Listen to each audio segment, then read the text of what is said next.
approach won't fail. Tune in, it's time for Common Man. Common Man, Common Man, challenge the housewives like no one can. What'd you shoot? Where'd we play? Non-stop nonsense on deck today. Tune in, it's time for Common Man. Oh, boy. Could you Google that for me, Tennessee? Never Surrender, a song, Yeah. see if that's Corey Hart. We've played it before. Well, we have. I don't remember. A long time ago, back when we could play bumper music. I barely remember what I had for breakfast. Well, I didn't because I don't eat breakfast. That's the way I never have to remember. It's convenient for me. I never remember what I had for breakfast because I never have breakfast, so I don't need to remember. Yeah, it's Corey Hart. Corey Hart, Never Surrender. If Dark Star were here, he would say, well, there's that. and he would, and I would say the same thing. All good things must come to an end. And let's face it, Tennessee, as excited as we were planning the parade route, a little of this, that, wanting to give B-Flow a lifetime contract extension and just have him pick his price, give him a blank check and say, do whatever you want. You're that good. And Sam Darnold, we didn't need J.J. McCarthy anymore. And we had so many things going our way. And we'd only trailed for like about 3 minutes and 27 seconds this season going into yesterday's game. And it sure started out good. Yeah. It was 10-0. They were on pace. That was how many minutes into the game?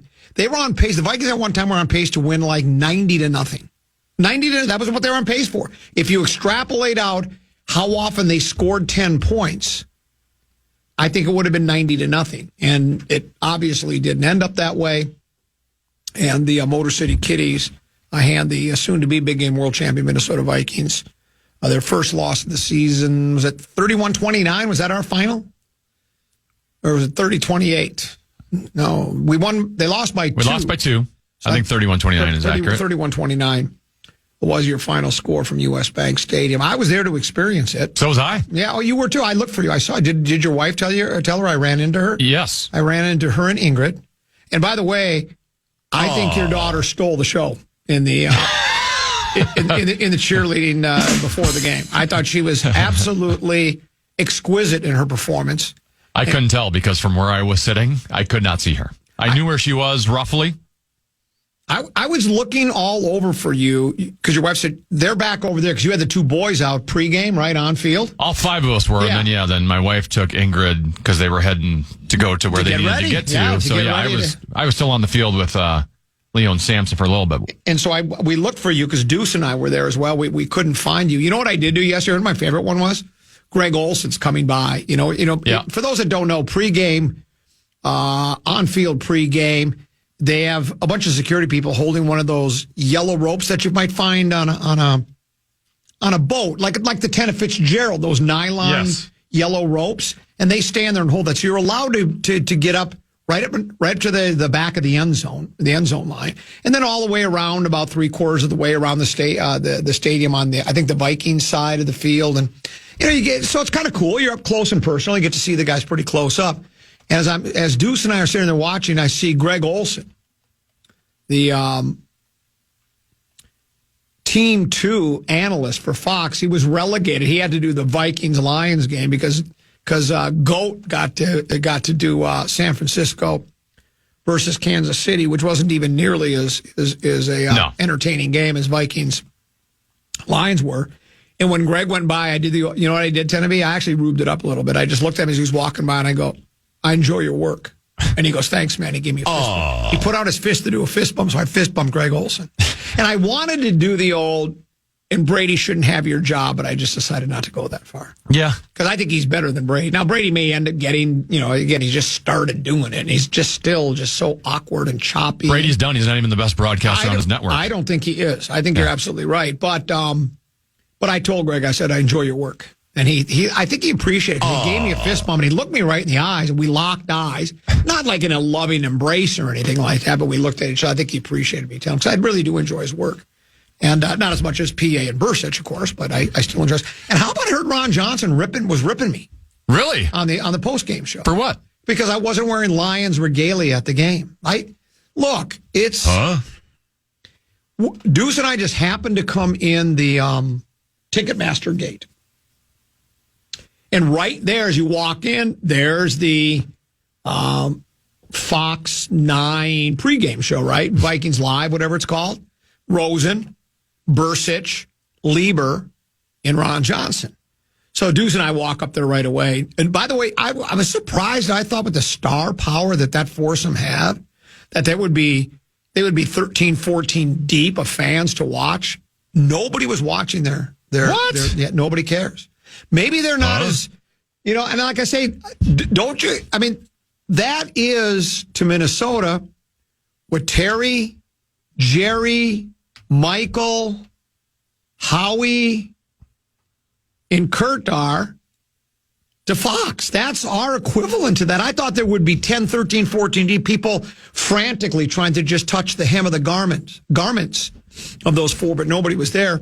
And Johnson starts asking me where my Lions gear is. And it's like, well, if I'm sitting on paid for tickets, and I've bought tickets before, trust me. Rosen says he does. We don't believe it. I bought tickets to Vikings games before.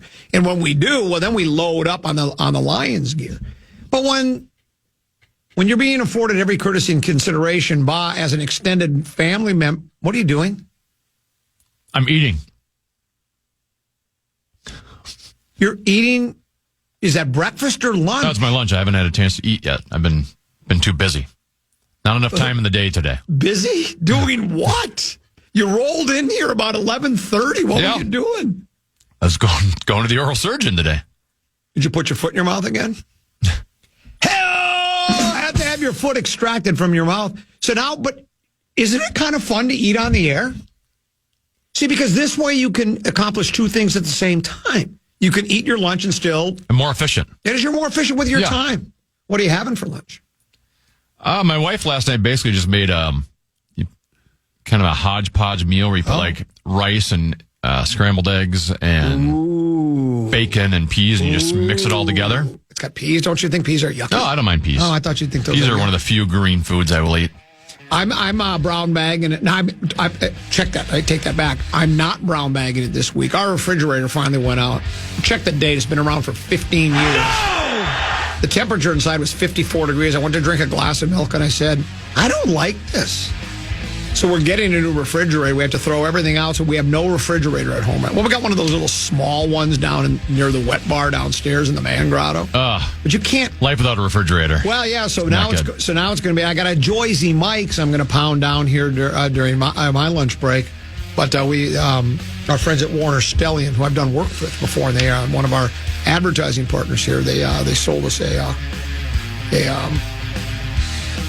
refrigerator that they'll be delivering a week from today. So anyway, here's what we'll do, Timmy. I want to break down the game with you, get your thoughts on it. Vikings do lose after jumping out to a 10-0 lead. The Lions play as good a quarter of football as I've seen maybe this season in the second quarter. But we'll break it all down. We'll talk about it. And again, some people think you're too quick on the Dido. I think it was just because it's a Dido game as far as I'm concerned. Some people go, we're not leading the division anymore. Yeah, well, some people go, it's just one loss. I don't think we have to worry about Dido yet. You'd be surprised how quickly people can jump off the bandwagon. What if that loss costs us the division and the number one seed in the NFC this year? Exactly right. But let's pause and come back, and we'll talk Vikings-Lions here on the Common Man program on the Fan. Tenby's got a keyword for us. Yeah, the Fan and 2 men in a junk truck want to give you a shot to put $1,000 in your hand with our national cash contest. Just enter the keyword deposit at KFAN.com now for your shot at winning. The keyword is deposit. Enter now at KFAN.com.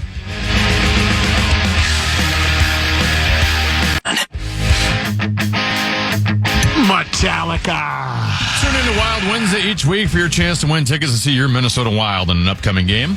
Wild Wednesdays are presented by Jim Beam, a crowd pleaser since 1795. A lot of people have claimed to work at McDonald's. I've been working at McDonald's. I was working the French fryer section. Would you like me to supersize that? I know my way around a McDonald's, trust me. McDonald's is my favorite food. It puts great food in your family and change back into your pocket. A lot of people like it. You know what I'm thinking? Because I could have swore that one time you told me you didn't like peas, and so I'm assuming that your wife just looked at you and said, all I am saying is give peas a chance, is what I think she said. That's it. I know you think that was Maury Amsterdam guy. That was actually Larry Mondello guy. Wow. It's come to Larry Mondello guy, that he's doing play on words. New low. Yeah, that's a new low for him. Tell all your wife was saying is give peas a chance, and you did, and you sort of like them now. So that's good for you. But let's address the beluga whale in the room. We don't say the white elephant because a beluga whale is the largest mammal on Earth, and this is big. Busy? What was Tena busy doing? He certainly wasn't busy doing a sad eyes montage for the Lynx. We talked about it before. One of the few times we've actually talked before the show started. You didn't put one together. Defend yourself, young man, because I think a lot of people are disappointed there was no sad eyes today. As I mentioned, I had an oral surgery appointment this morning. Okay. It went. Well, that's a kick in the teeth. Much. Thank you. Well, I got to get her done next week, so I'm out next Tuesday. Oh, okay. It went longer than they had told me it was going to go. It always does. Yeah, because they needed X-rays that they didn't have apparently. Right. So yeah, I didn't get in until 11:35. The Vikings highlights are already in the system. Lynx highlights, I have to go in and download them all. So literally, I just did not have the time. I ended up putting a couple in. Also, while I was putting in the couple that I could get in, we get the highlights sent over from the Lynx. Yeah. Let's just say out of the 20 that are sent to us, 17 are positive Lynx highlights, which doesn't go very well with a sad eyes montage. 3 of them, the final buzzer one would have been great, but even the most dramatic play of the game is the, Lynx are up 2, end of regulation. Brianna Stewart travels. She took like 4 steps. Then, the center for our team gets called on a foul that did not look like a foul to me. They reviewed that was the dramatic moment. That highlight's not in the system. Yeah. So in terms of being able to do a dramatic sad eyes, it wouldn't have worked because the other 2 highlights just aren't that dramatic. Yeah. I guess what we're saying is they didn't give us enough low lights if you're out. And then I would have had to have done it live. I wouldn't have been able to pre-record it. 2 things. Because I ran out of time. I watched Lynx basketball for the first time in my life last night. Really? Yep. Watched the 4th quarter. Oh my gosh, above average at that. Was watching Pittsburgh and New York football Jets. I was footballed out after what happened at Metrodome yesterday. Then I remembered the Lynx are playing championship game, so I clicked over and was just starting the 4th quarter. I'm about to say something controversial. That's interesting. Is the basketball that bad all the time in the WNBA? Because that was some of the worst basketball. Didn't you think that was just awful? Nobody could make a shot. It was. I've seen previous games that have been much better than that. I hope, because that was unwatchable. The shot making was not good. I mean, for the 4th quarter of basically a tie game for the WNBA championship, and that's what they. I mean, is that just nerves, or because it was? How did we lose to a team when their sharpshooter Ionesco? How do you say her name? Is that it? I could have made more shots than her yesterday. She was 1 for 48. How do you lose to a team like that? And then the other is Brianna. Who's the other? Stewart. And she missed the free throws. She wasn't much better. She didn't make many more shots, and we still lost the game. Yeah. It was awful basketball, simply awful. And I guess, when you only pick 1 quarter a year, you might just pick a bad one, but that was just awful. As someone who watched game 1, I mean, that was about as good of a basketball game, men or women, that I've ever seen, the 4th quarter and the overtime. And to see the dramatic change from that game to game 5 is quite drastic. Yeah. So, unfortunate, the Lynx, and it seemed like they were going to win. It looked like they had it in regulation that they were going to win. And then, like you say, the controversial call or non-call, or a call that might not have been, and it just, and then it would have been a non-call on the traveling, a call on the foul. Right. Yeah. And then what did the kids say? It went pear-shaped at that point, and the Lynx ended up losing. But no shame. They've won 4 WNBA. I mean, you don't want to lose, but they've won 4 before, and no moral victory. But didn't you tell me that at the beginning of the season they were kind of just considered considered like an average, below average team? Yeah. Midland at best. And so to do the things they did, phenomenal year. I did get this text. Finally, someone says it. Yeah, because I do think there is this habit habit, if that's the right word, I don't know what I'm looking for. The idea that you can't criticize the WNBA, you just can't. Because they're finally making inroads now and they haven't. Though, did I see some of these numbers correctly that they're still not making money? They still lose millions and millions of dollars a year. Is that wrong? Because that's what I thought I saw a story over the weekend. Well, maybe I'm assuming their television deal's changing now because of Caden Clark, so I would assume that would change. Okay. But up until this point, I'm sure that's accurate. But,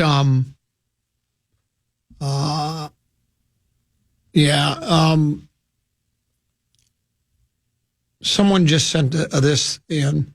Love the Grum Gal says, no, the games have all been very good with great plays. The defense came out to play yesterday. The first 4 games have been high quality. I'll take your word for it. I don't think it was so much defense yesterday. It was just there was really good defense, but also poor shot making. Yeah, There's a lot of missed shots. It was ugly is what I thought. So we wish him the best next season. I don't think anybody will overlook him next year. I promised some Vikings talk, but I got caught up in the WNBA. And I just wanted you to be able to answer to the critics who are wondering where the sad eyes montage was. Tenneby made his answer. You can accept it if you want, folks. It's up to you. I'll leave it to you. I'm gonna let it go personally. I'm gonna let it go for Tenneby. Appreciate that. Because he's under a lot of pressure. He just started eating peas, so and he's accepted that. So that's good for him. We'll break. We'll come back and talk Vikings, Lions, and the National Football League next. Common Man program on the Fan.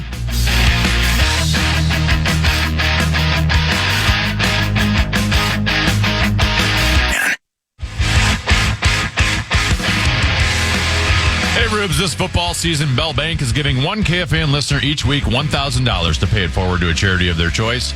Just head over to KFAN.com, keyword contest to learn more and enter today. That's KFAN.com, keyword contest. Dave Campbell writes for the Associated Press at the end of his Vikings Lions gamer from yesterday. At the very end, it has a picture of Dave. He's smiling. And it says, Dave Campbell. Campbell is a sports reporter for the Associated Press based in Minneapolis. He has covered all the major teams in Minnesota, as well as stories of national interest for the AP since 2000. So he saw 41 meat sauce. He saw 12 men in the huddle throw the ball across the body. He saw 38-7 loss to Philadelphia. Though, you know what? We really weren't that. You look back at that game, and the Vikings weren't that far out of that game. Well, all they really needed was a touchdown, 2-point conversion, and an onside kick. A touchdown, a 2-point conversion, and an onside kick. A touchdown, a 2-point conversion, and onside kick. I used that bit during Flop, Sweat, and Tears Wednesday. We will. I'm going to give away more tickets, by the way.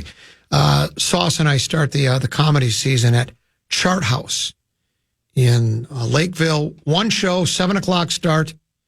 Go to charthouselive.com if you'd like to buy tickets, but we'll try to give some away a little bit later today. But here's what Campbell writes, Tenneby, on one of his paragraphs. The Lions played a second quarter for the ages. They had 3 scoring drives that all covered at least 69 yards on the strength of some shrewd play calling by offensive coordinator Ben Johnson that rendered the chess moves by Vikings defensive coordinator Brian Flores moot as Goff beat blitz after blitz. And that kind of summed it up. And that was I think most observers, not just media, but fans were saying that's subplot number 1 is what will happen in the chess match between Lions offensive coordinator Ben Johnson, all the wide array of weapons that he has at his disposal, and how he would match up against Beeflo, who is he's been getting a lot of ink and a lot of praise for what his defense has been able to do in all of his stops, and including this year. If you'll remember, he replaced Ed Donatel after the Vikings lost to the New York Football Giants in the first-round playoff game after the 13-4 year, KOC's first year with the club. Donatel bounced. Brian Flores is hired. Vikings go 7-10, but most people saw strides in the defense, a better defensive effort.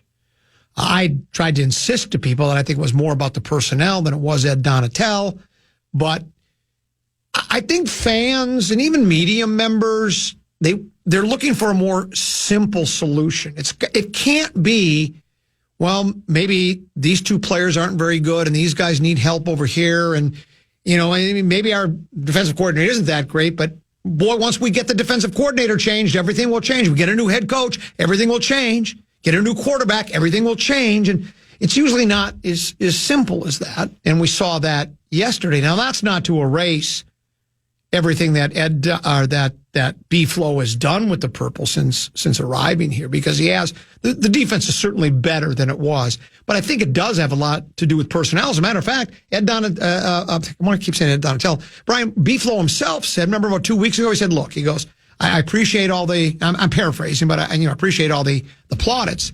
But it's more about the players. They get to make changes out in the field at split second, make changes in the formation. He asked my defense, but these guys are the ones that are executing it, and they didn't do a very good job of it yesterday because and I'll tell you what, the Goff character, and, when they traded for him, I think I was a little higher on Jared Goff than most other people, because I think most people thought the Lions were getting a quarterback who was just going to be there for a year or two, and then they would move on with their lives and draft a franchise type quarterback. And I will say I did not see Goff getting to this level. Right now, he's playing as good as any quarterback in the National Football League. Is that just because he's better? Does he have more confidence? Is it the system? Is it his offensive line, which is as good as it gets? Is it his skill position players? It's probably a combination of all that. But that, to me, the key play of the game was when the Lions were driving for the game-winning field goal. They decided to throw the ball downfield, and he threw it into St. Brown, Amon-Ra St. Brown. He was double covered. There were two defenders there, and Goff had Ben Johnson didn't have a problem calling a pass, and nor did Goff throw it. And I'm not saying they're the first combination to do that, but I thought that was a gutsy call where the game was at that point, and it was a perfect throw, catch, tackled them, they set up for the field goal, and they win the game. Well, it's quite the turnaround from the first quarter, which I think the Lions didn't get a first down to the final play of the first quarter. That is correct. They were having trouble moving the ball, and Montgomery went down temporarily with an injury, and Gibbs came in, and that's when their offense changed. Yes. And I don't know if they were just calling different run plays with Gibbs in because he's a different type of runner than Montgomery, but they started to have success with Jahmyr Gibbs running the ball, and then that just opened up everything. And Jared Goff, I thought, was absolutely brilliant yesterday. But I also say the offensive line, which you've already cited, one, the holes they were giving Gibbs. Mm-hmm. Two, the protection they were giving Goff. Correct. Right? Like, I don't think we had a sack until we have one on the day, and it was in the fourth quarter. For most of the game, right. he was throwing from a clean pocket, having all day to throw the ball, and to his credit, he was nailing every single throw he had to make. But they just had all cylinders. Amon-Ra St. Brown is basically unstoppable if he quarterback. And the Vikings defense all season long has been predicated off of sacks, pressuring the quarterback, which leads to turnovers. Now, they did get the turnover on the fumble recovery, and obviously that was a big moment in the game. But for the vast majority of that game, they were not getting any pressure, which was not leading to any forcing the turnovers. That scoop and score by Pace, which was set up by the tackle was that Metellus. I thought that was going to decide the game. That looked like it was it. All the momentum was on the Vikings now. They had the lead. It looked like they were going to be able to put the kiddies away. They were unable to do that. Go back to this. Well, if they get that too, it's interesting. It would have been interesting to see how that game plays out, right? Yeah.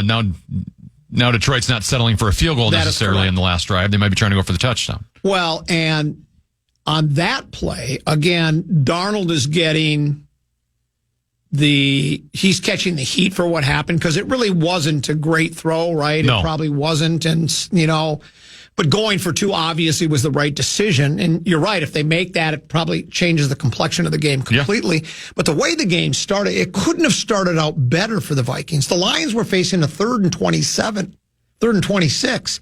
They kept getting holding penalties. Their first two plays were atrocious. They were almost like the Vikings defense back in 2000 in that NFC Championship. Just everybody on the Lions offensive unit was atrocious on those first two plays. They end up with a fourth down in 27, whatever it was, and we know Dan Campbell's capable of the fake punt. He's done it many times. He's capable of going for it. I think the Vikings, it's almost like do you remember when weren't the Patriots accused of eavesdropping or cheating or headsets?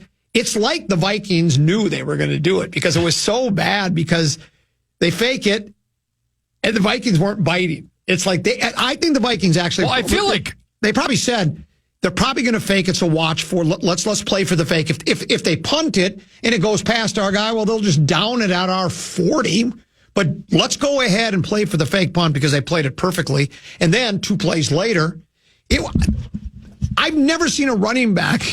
He went untouched. Yeah. It was like the old student body right where the Vikings made it look like they were going to go to the right, and A. Jones goes the other way. And he wasn't touched by a Lion all the way into the end zone. Then I don't even recall what transpired next. I think Lions were 3 and out. Did the Vikings get a touchdown? Field goal. Field goal on the very next possession? Yeah, because we were up 10-0. And was that the next possession or after? Because I think the Lions. The next possession. I think the Lions went 3 and out the first 3. Well, actually, they didn't go 3 and out the first possession. They went 4 and out because they tried to fake it. But regardless of when they scored, if they're up 10-0, I tweeted, and we were in the iHeart suite right next to the Vikings broadcast booth with PA and Hockey and Sauce and Rosen and everybody else at Abbott. I turned around and held up my keys and started to wave, and I tweeted out, if Deuce and I leave now, we can beat traffic, because it looked like it was going to be a beatdown of epic proportions.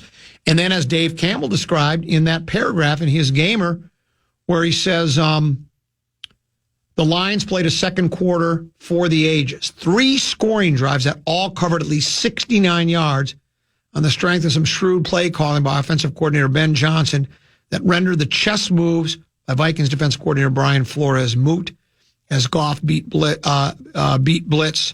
after blitz. Goff said, they want to apply the pressure for us. We go down 10-0 and we're kind of getting kicked in the mouth a little bit.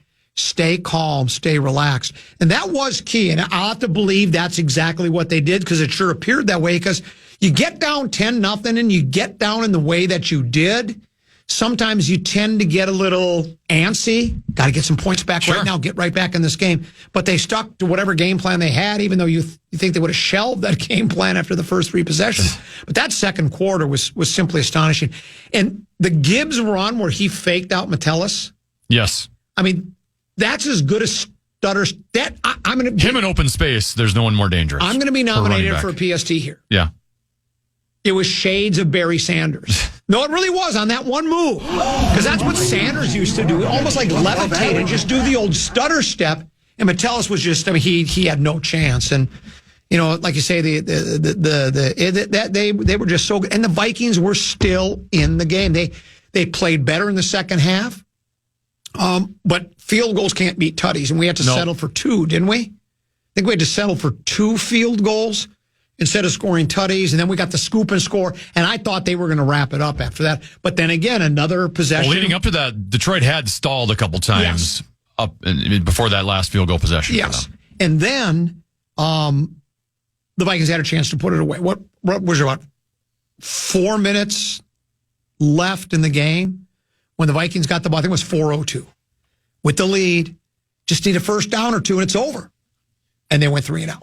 And that was a bad throw by Darnold. That was a bad throw by Darnold. Yep. I was up in section 347, 20 rows up, so I can't maybe have a good view as a television. I wasn't able to see replays like someone watching at home. But to me, it looked like Jefferson was open, and Darnold just missed him, threw it behind him. Well, and then how about the play? And what point of the game was it when the interception? Yes, the diving interception by Branch. Was that Jones out in the flat? I mean, he's all by himself. You heard the crowd groan, and everybody in the suite is because everybody else could see it. And it looked like it looked like Darnold looked there real quick, but didn't really look. And then he tried to hit, was it Addison or was it Jefferson? Don't remember. I don't remember who wasn't. Then Branch made the catch. Might have been Naylor. But it may have been Speedy. But Jones was wide open in the flat. That's 6 points if he throws it over there. He just didn't see him. And again, I'm not suggesting we need Mullins now, that it's all over for Sam Darnold. But as good as Darnold played in the month of September, he won NFC Offensive Player of the Month. I'm not coming back to the pack a little bit. I'm not suggesting he's played awful, but he's had key moments where he hasn't gotten it done. And that's going to happen to any quarterback. It happens to all of them, even the greats will have times they don't make the plays. But now it's becoming a bit more frequent. These last 3 games, albeit 2 of them were wins, but it seems like some of the play is a little bit shakier. And again, I had somebody send me a text, take it easy on us, Common. We are still 5-1, and they are. They're fighting. You're still tied for the, and it's pretty hard to win them all. So you're going to lose it. Now that's a tough one because we talked about this. I said to lose that, and that was because I thought maybe Aaron Jones wouldn't play, and they fooled me. I didn't think he'd play, and he looked very good. He was good. He was really good. He rushed for. I had the numbers here. I want to do the Rosen thing, so hold on. I have to do the Rosen thing.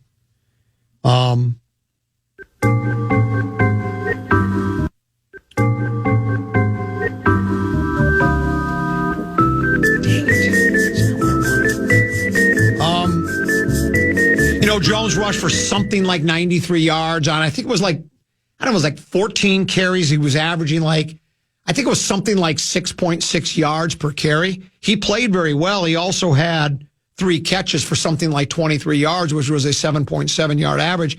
He was very good again. And when I saw him in the game and they got up to that 10-0 start, I really did think it was going to be, that's the beauty. That's why they play 4 quarters. It's just because you get behind early doesn't mean it's going to hold. But so it had high drama. I know as a Viking fan. It was a great game. Yeah. As a Viking fan, you're obviously unhappy with the result, especially certain things that happened during the game that leave you some pause or cause for concern.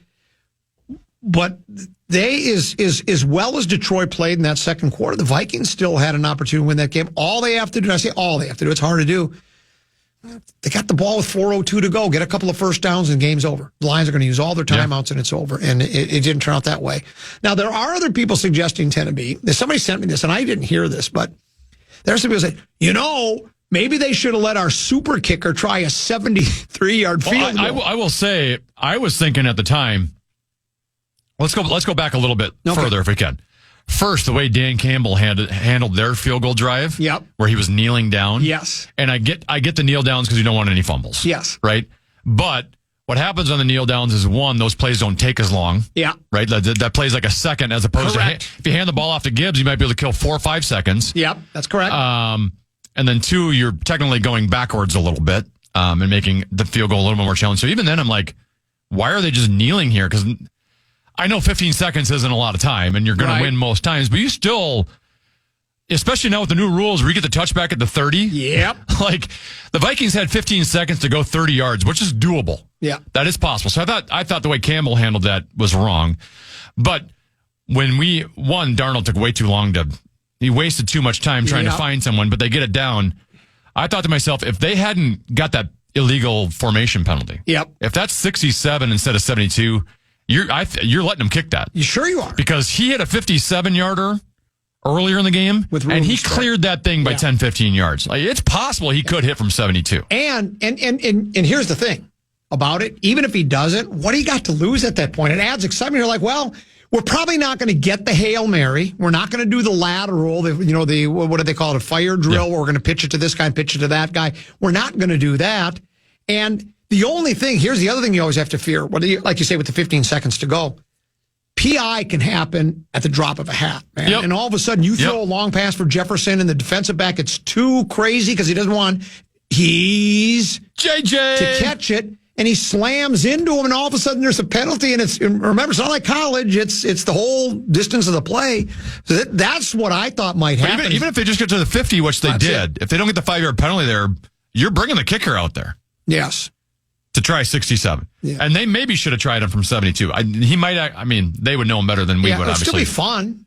Well, it's not about being fun. Is the math. Is it more likely he hits a field goal from 72, or is it more likely he hit a Hail Mary? Yeah. I'm guessing the 72 would actually have a higher percentage. Yeah. Maybe KOC will get asked that in about 8 minutes for his press conference. And also from my standpoint is also fun. What I'm just saying is it's about winning football games. Here's a text message that came in that says, what did you guys think of Dan Campbell's fake punt? I looked at Deuce, and I even said, If I like when he does it all, more than we talked about this last week, his percentage of going for it on fourth down eclipses every other team in the league combined by a large margin. And I've always liked it. I've liked Dan Campbell's approach to that. I'm a guy that likes trickeration. I like going for it. So for me to all of a sudden go, should never try to fake punt there. But I think almost everybody in the building, including the Vikings, thought that was a possibility because that's what Dan does. I don't think it was the best time to try it, but... I think specifically the play call on the... Because... What's the name of the guy who got the ball? I don't know. He's not a halfback, whatever you call him. Right. He started motioning before the snap, which to me, you are now telegraphing to the other team that you are faking this, which... You might still be able to pull off on 4th and 1, 4th and 2, 4th and 7, and you already telegraphed it before the play. Like the element of surprise is removed a little bit there. And why didn't he pitch it to the guy that was running to his side? That's what I thought. It's like he should have lateraled it. Yeah, what are you doing at this point? You're about to get you're going to get swallowed up by three guys. But it was highly entertaining. And Tennessee, I think the two teams will meet again. Well, I know they will, but they might meet a third time this year in the NFC Championship game. That could be. Well, wait, now hold on. But you're right, it's possible. But certainly that last game of the season could end up meaning a lot. So we'll take a break, and when we come back, we'll tap dance a bit. Maybe we won't have to. Head coach of the Vikings, Kevin O'Connell, will have his day after the game news conference. 1 o'clock, you'll hear that next right here on The Fan.